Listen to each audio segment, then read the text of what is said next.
In the 1940s, the world was consumed by the immense and far-reaching conflict of World War II, involving most of the major global powers in an all-encompassing struggle. The United States, initially maintaining a stance of neutrality, entered the war after the attack on Pearl Harbor on December 7, 1941. This event triggered a nationwide mobilization effort, requiring the enlistment and training of millions of young men. The journey from civilian life to becoming a soldier was challenging and marked by significant changes, beginning with registration for the draft and extending through the demanding environment of basic training and barracks life. Registration for the draft was a comprehensive effort, requiring all eligible men between the ages of 18 and 45 to enroll with the Selective Service System. This system, originally established during World War I and reinstated in 1940, ensured that the military could rapidly expand its ranks. Men received their draft cards and awaited their fate, knowing that a lottery would determine their selection. For many, the arrival of the draft notice, often referred to as the greetings letter, marked a crucial point in their lives. This notice informed them of their induction date, effectively signaling the end of their civilian routines. Upon receiving their draft notice, men reported to local induction centers where they underwent a series of examinations and interviews. Physical exams were thorough, designed to ensure that recruits were in good health and capable of enduring the rigors of military service. Those who passed the physical were sworn in and given a brief period to settle their affairs before reporting for duty. This period was often filled with a mix of anxiety and anticipation, as young men prepared to leave their families and familiar surroundings behind. Reporting for duty marked the beginning of a significant journey. New recruits were transported to training camps located across the country, where they would spend the next several weeks undergoing basic training. This training, commonly known as boot camp, was designed to instill military discipline, teamwork, and combat readiness. It was a rigorous process, both physically and mentally. Days in boot camp began early, often before dawn. A bugle call or loud announcement would wake the men from their bunks, signaling the start of another demanding day. Recruits had to quickly dress, make their beds with precision, and line up for roll call.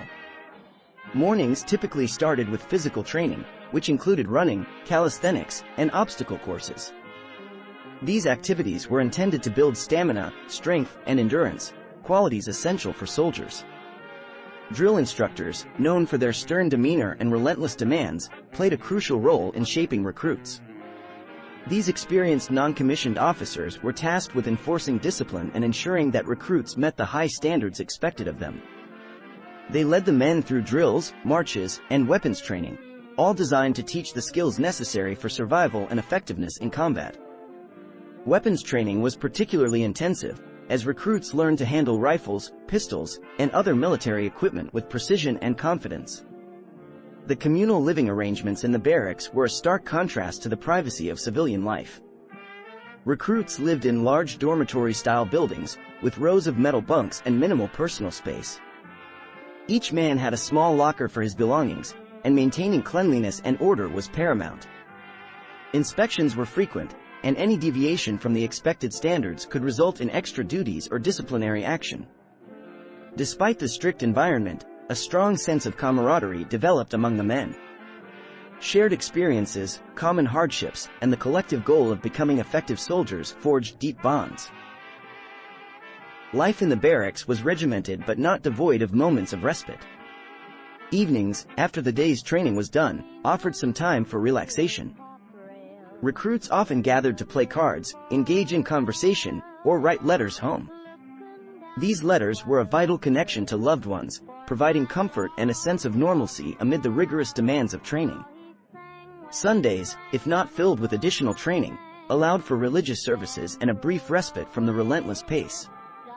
Recreation, though limited, played an important role in maintaining morale.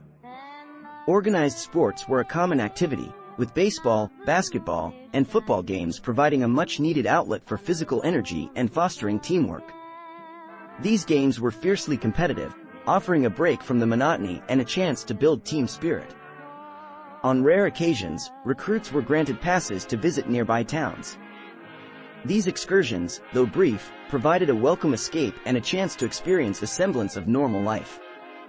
The training camps themselves were often sprawling complexes, with facilities for every aspect of military training.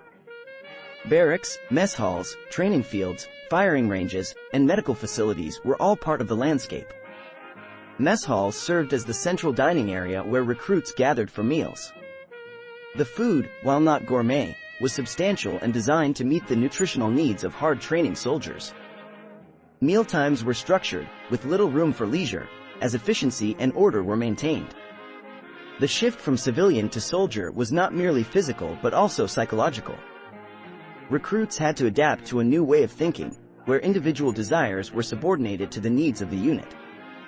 This shift was reinforced through constant drills, discipline, and the omnipresent authority of the drill instructors. The process was designed to build fortitude, adaptability, and a strong sense of duty. As the weeks of basic training drew to a close, recruits faced a final series of tests to assess their readiness for active duty. These tests included physical fitness evaluations, weapons proficiency assessments, and tactical exercises. Successfully completing these challenges marked the end of basic training and the beginning of a new phase in their military careers. Many would go on to specialized training in various branches of the armed forces, while others would be deployed directly to the front lines. The experience of induction and basic training was a defining chapter in the lives of many young men. It was a time of intense challenge, personal growth, and the forging of bonds that would last a lifetime. These men, drawn from diverse backgrounds, united by a common purpose, emerged from this process as soldiers ready to face the uncertainties and dangers of war.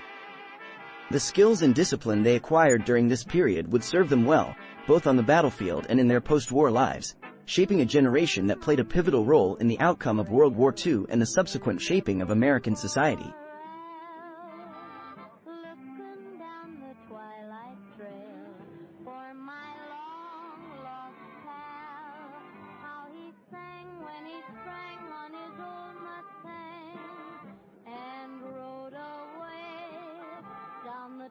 By my shack, he said I'll be back another day. Now the moon is shining pale on a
on a lonesome gal, leaning on the old top rail in the big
Once again.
by my shack. He said, I'll be back another day. Now the moon is shining pale on a lonesome gal, leaning on the old top rail in the big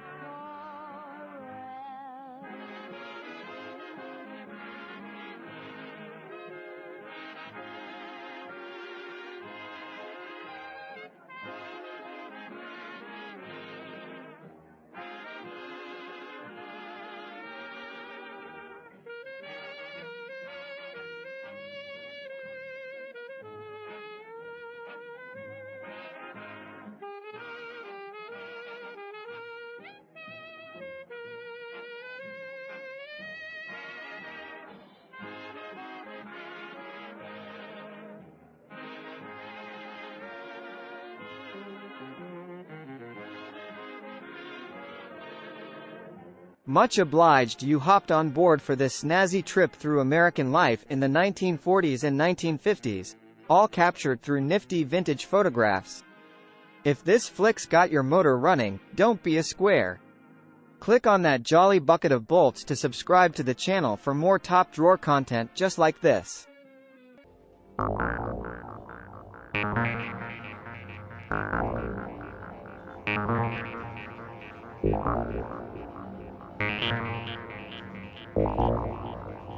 Thank you.